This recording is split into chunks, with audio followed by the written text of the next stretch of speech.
As IAs vão tirar o emprego de muito desenvolvedor. Olá pessoal, eu sou o Ricardo Faria e no vídeo de hoje eu queria contar para vocês da minha opinião sobre o porquê as IAs vão tirar o emprego de muitos desenvolvedores e mostrar para vocês também quais são as IAs que eu tenho empregado no meu dia a dia, principalmente para poder produzir código. Especificamente, a gente vai falar hoje sobre o GitHub Copilot e uma pequena extensão aqui do IntelliJ voltada à AI, que é o AI Assistant. O GitHub Copilot em específico eu tenho usado há mais de um ano e hoje eu vou mostrar como eu tenho tirado vantagem dessas ferramentas para poder agilizar em muito o meu dia a dia no trabalho. Há uns 3 dias atrás eu comecei esses dois projetinhos aqui, ele é o Demo Golang e o Demo Java, que são projetos que eu vou utilizar na gravação de um próximo vídeo. E aí eu achei interessante porque até agora eu dediquei aproximadamente 30 minutos na construção dos dois projetos, utilizando completamente o auxílio do GitHub Copilot. Até esse momento, eles já estão até funcionais, tá? É um projetinho aqui, Golang, que ele sobe, ele tem uma camada de repositório e uma camada de serviço. Ele também tem o mapeamento de rotas aqui para poder manipular um usuário. E dentro do fluxo, eu tenho aqui a implementação básica para poder pegar um usuário, passar para o serviço. Na implementação de serviço, eu tenho alguns tratamentos, a chamada ao repositório, e lá dentro do repositório, eu não tenho nenhuma implementação, aqui eu só tenho um retorno mock, né? E legal, porque eu também fiz a contraparte dele. Eu tenho aqui também um serviço Java, que ele faz exatamente a mesma coisa. Eu tenho operações de get, de save, de list, e eles interagem também aqui com o repositório da mesma forma, retornando exatamente os mesmos resultados que do outro lado. Até o momento são projetos básicos, né? Ele não escreve no banco, mas ele já tem o endpoint, toda a estrutura para a gente começar a codar. Mas o mais interessante é que até o momento eu não escrevi basicamente nada desse código. Eu basicamente trabalhei fazendo realmente prompts aqui para o Copilot. Para mostrar para vocês aqui como foi a construção, eu estou aqui com o GitHub Copilot Chat. É uma feature que até pouco tempo atrás ela estava em Early Access, né? Você precisava se inscrever para poder obter acesso a ela. Mas no momento que eu estou gravando esse vídeo, ele já está aberto para todo mundo já há alguns dias. Então, se você paga ali a licença do Copilot, que hoje gira em torno de $10 por mês, você já tem acesso a tanto o Copilot quanto o Copilot Chat, tudo embutido na mesma ferramenta. Na construção aqui, o que eu fiz? Eu criei aqui esse tipo usuário, eu vou criar aqui um outro tipo, por exemplo, o tipo Company, e aí vocês podem ver que o próprio Copilot já está me sugerindo aqui algumas mudanças. Eu vou, por exemplo, colocar aqui um ID, legal, name, aceita a sugestão, empresa tem nome. Agora eu vou fazer um negócio um pouco diferente, eu vou falar que a empresa tem uma lista de usuários também. E agora que eu tenho o meu modelo aqui, eu posso só vir aqui para o chat e pedir para ele criar uma interface de repositório bem simples para poder fazer as interações básicas aqui da company. Escrevi aqui o meu prompt, muito simples, né? Você pode produzir uma interface de repositório para poder fazer um CRUD de company. Com company ele já sabe que eu estou me referindo a essa struct aqui, né? Para Java, isso aqui é o equivalente a você ter um objeto, muito simples. E aí sempre que você dá o comando, ele demora um pouquinho pensando e logo em seguida começa a produção do código. Produziu aqui para mim a minha interface, né? A interface qualquer um poderia fazer também, não faz muita diferença. Eu vou copiar aqui o arquivo company, colocar no repository e eu vou aceitar essa interface aqui. Vou querer todos esses atributos aqui, eu vou manter eles do jeito que está. Agora, eu vou pedir uma implementação para a Company Repository. Aqui, eu pedi se ele poderia gerar para mim uma implementação de Company Repository e ele já começa aqui a produção do código. Você vê que ele gerou para mim uma struct vazia, ao estilo Golang mesmo, correto. Criou um inicializador também, correto, assim que se faz. Por enquanto, ele está falando que Company Repository não implementa a interface, porque eu ainda não copiei os métodos de baixo, mas ele já me proveu aqui um exemplo também bem ao estilo do que eu tinha aqui no user, né? Depois a gente pode pedir aqui para ele criar interações com o banco de dados, mas nesse momento aqui eu não vou fazer. Então agora que ele fez a camada de dados, eu vou pedir para ele mapear o service e já criar a interação com a implementação que a gente criou agora recente de repository. Pedi aqui para ele criar para mim um service com a mesma implementação que o company repository e que já chame o company repository. Ficou pronto aqui, eu vou copiar a implementação do jeito que está aqui e jogar direto no projeto.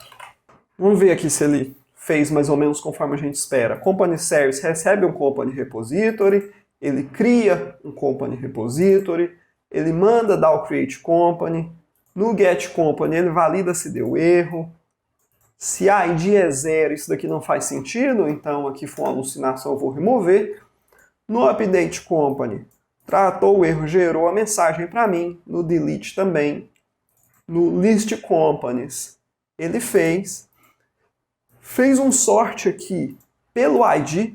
Por que ele fez esse sort? Provavelmente porque na implementação de user, eu criei um sort aqui que eu vou usar em outro exemplo, mas ele falou assim, olha, isso daqui faz mais ou menos ao estilo que o projeto aqui faz, e ele gerou essa alucinação aqui que para mim nesse momento também não faz sentido.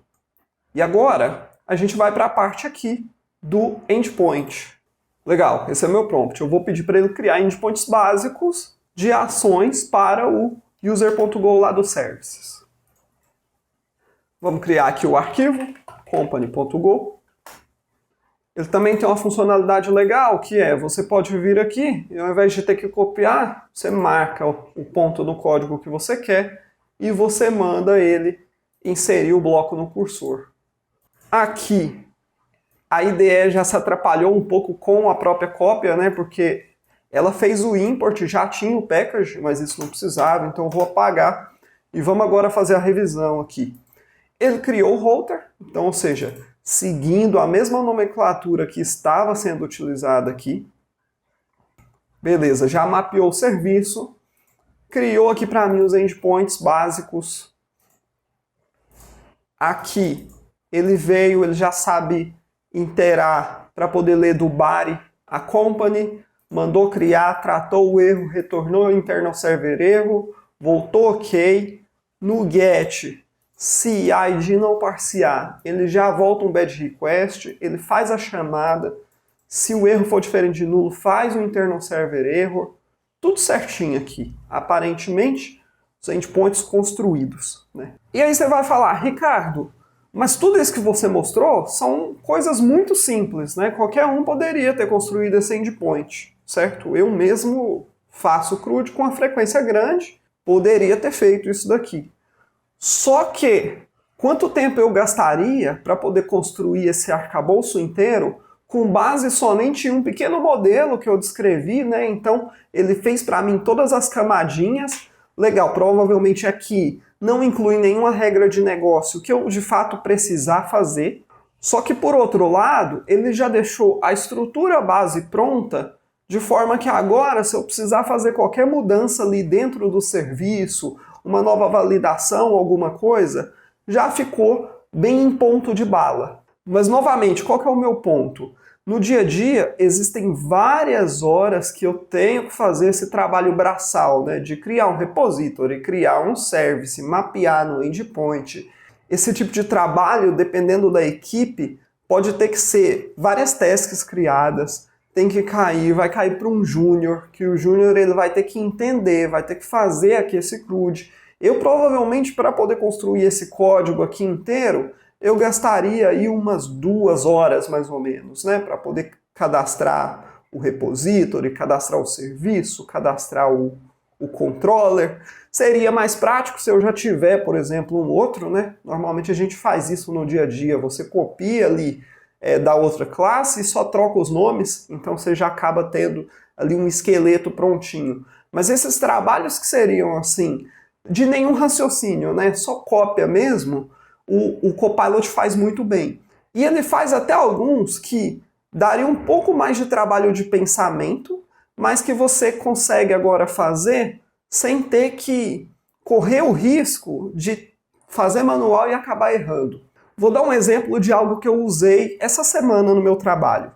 eu tinha uma determinada lista e às vezes ela era muito grande para poder chamar o outro serviço. Esse muito grande, eu quero dizer assim, às vezes era um batch de 20 mil IDs, né? E na chamada para o serviço, 20 mil demorava consideravelmente. A ideia era o quê? Criar chunks de 100 registros ou de 1000 registros e paralelizar isso em várias requests. Assim, no meu serviço de destino, eu conseguiria paralelizar também, né? Cada request cairia em pods diferentes, elas vão responder em tempo menor e eu não corro risco de dar timeout. E eu tinha um endpoint muito parecido com o que eu tenho aqui agora nesse serviço. Ao invés de eu ter que pensar como particionar o chunk, depois criar as rotinas para poder fazer a chamada, depois agrupar o resultado, eu simplesmente pedi para o Copilot gerar para mim a atualização do código, e a atualização foi muito boa, assim, completamente funcional, todos os testes seguiram passando e funcionou em produção sem nenhum problema.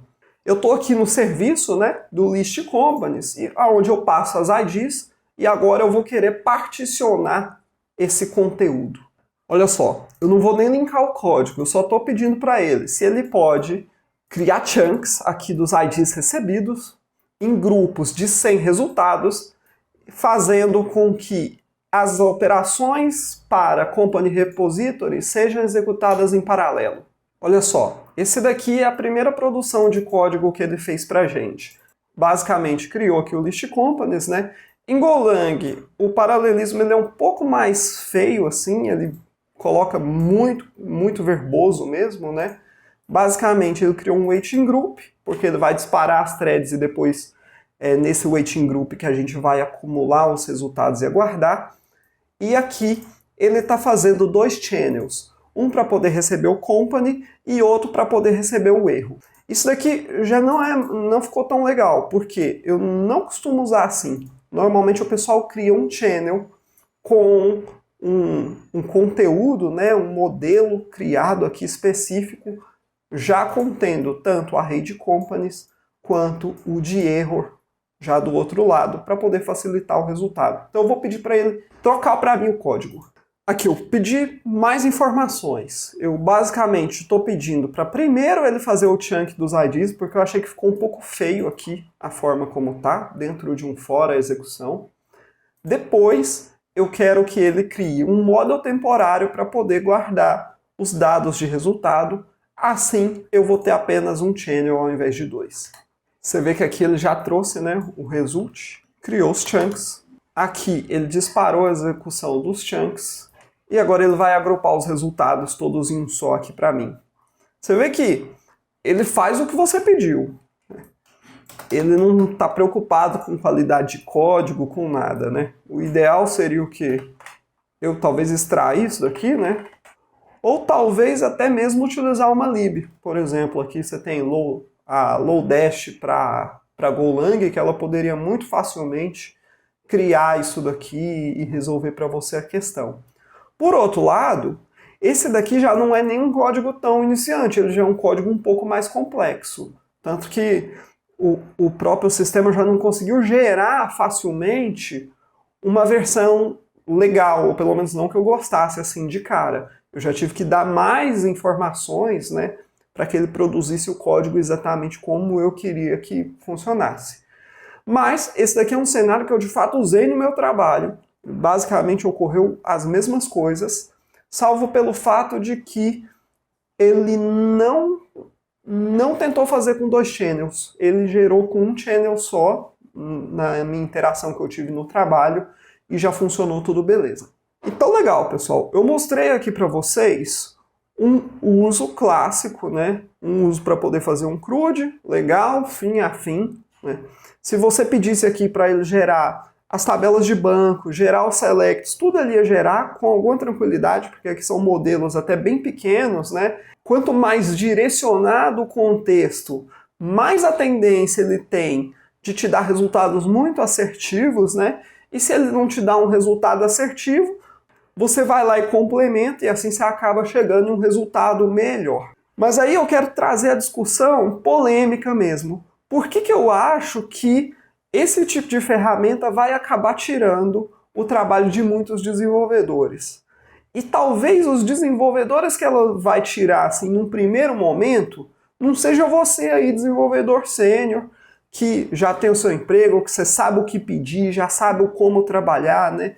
Você não teria dificuldade nenhuma em fazer um código desse daqui sozinho. Porém, esse tipo de task de fazer CRUD, fazer coisas do tipo, ele é o tipo de task que ela é tradicionalmente terceirizada para desenvolvedores júniores. Por quê? Porque o sênior não tem tempo de estar fazendo CRUDs tão simples. E vim aqui cadastrar 3 horas que eu posso gastar aqui para eu fazer, validar tudo, testar, eu posso direcionar para alguém que para ele é um desafio, o desenvolvedor ali iniciante, ele vai se sentir motivado fazendo esse CRUD, vai aprender no caminho, e eu vou estar livre para poder fazer operações um pouco mais complexas, né?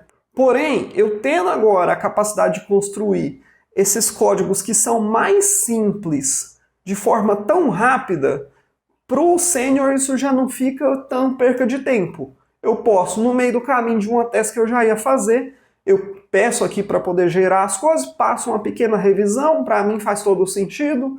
Muitas vezes também eu já peço até para o Copilot gerar para mim os testes. Ele é muito bom na geração de teste, principalmente os testes básicos, assim. Um teste de CRUD desse daqui ele gera e fica super funcional. Então eu vou conseguir validar e ainda assim fazer em um pequeno tempo, assim, coisa de meia hora eu conseguiria fazer, deixar tudo prontinho. Só que se eu consigo fazer isso em tão pouco tempo, para onde foi a task que a gente vai treinar os novos desenvolvedores, né? Esse tipo de task que é mais mão na massa mesmo, que ela já está completamente explicada, quanto mais dados você tiver para já explicar, que é o que normalmente a gente tem que fazer para um desenvolvedor júnior, mais insumo eu já tenho para dar para um Copilot e ele provavelmente me gerar um trabalho muito parecido do que um Dev Júnior faria. No meu ver, para daqui a pouco ele começar a sugerir aqui quais são os arquivos que ele vai gerar e você conseguir apontar onde é que eu acho que não falta muito, sinceramente. E pode ser que a gente acabe com o tempo esvaziando essas atribuições que seriam de treinamento dos novos desenvolvedores que vão vir no futuro. Também é de se pensar que o Dev Júnior, talvez ele não deva usar ferramentas como o Copilot dessa forma. Porque o que me permite hoje bater o olho em um resultado do Copilot e garantir que aquele código ele é funcional, que ele me parece estar fazendo o que ele deveria fazer, são os vários anos que eu passei manualmente fazendo CRUDs. Então hoje, para mim, é basicamente como fazer um review de um desenvolvedor. Eu vou olhar por cima e vou falar, aqui está correto, aqui está incorreto. Mas para o desenvolvedor iniciante, isso é uma task de alguma complexidade. E se ele não tem o treinamento de já ter feito isso várias vezes, eu acho que fica um pouco mais difícil de ser crítico com relação ao resultado daquilo que a ferramenta está fazendo. Eu até brinco no meu trabalho que eu tenho terceirizado tanto trabalho para o Copilot e ele tem feito em tão pouco tempo que às vezes eu sinto que o meu cérebro está ficando desse tamanhozinho assim. Por outro lado, eu consigo ter muito mais tempo para me dedicar à otimização de coisa que eu devo fazer mesmo, a entender as regras que a gente tem que aplicar no negócio ou pensar em novas formas de fazer as coisas. E pelo menos para mim, nos últimos tempos, os $10 que ele me cobra estão valendo super a pena. Tanto o autocomplete de código melhorou muito, mas a parte de você ter já um chat que está integrado na IDE, que consegue ler todo o conteúdo aqui que você tem, e tentar espelhar algo mais ou menos parecido, para mim faz todo sentido, porque é exatamente aquilo que eu faria se eu precisasse fazer um novo CRUD. Eu realmente ia copiar a estrutura de classes que eu tenho, ia trocar os nomes, ia trocar as referências. Então todo que é o trabalho que para mim seria braçal, manual, o Copilot consegue fazer para mim e me deixar livre para poder fazer outras coisas. Bom, pessoal, por hoje é isso. Eu queria trazer aí essa reflexão para vocês. Eu queria muito que vocês deixassem a opinião aí nos comentários. Vamos debater se você tem a mesma visão, como é que a gente pode trabalhar para que os desenvolvedores júniores consigam também entrar no mercado e que tipo de teste que a gente vai poder passar para eles no futuro, de forma que seja produtivo tanto para o aprendizado deles, quanto também seja produtivo para a empresa, uma vez que talvez essas tasks muito básicas sejam completamente criadas por IA em um futuro muito breve. Por hoje é isso, um abraço para todos e até a próxima.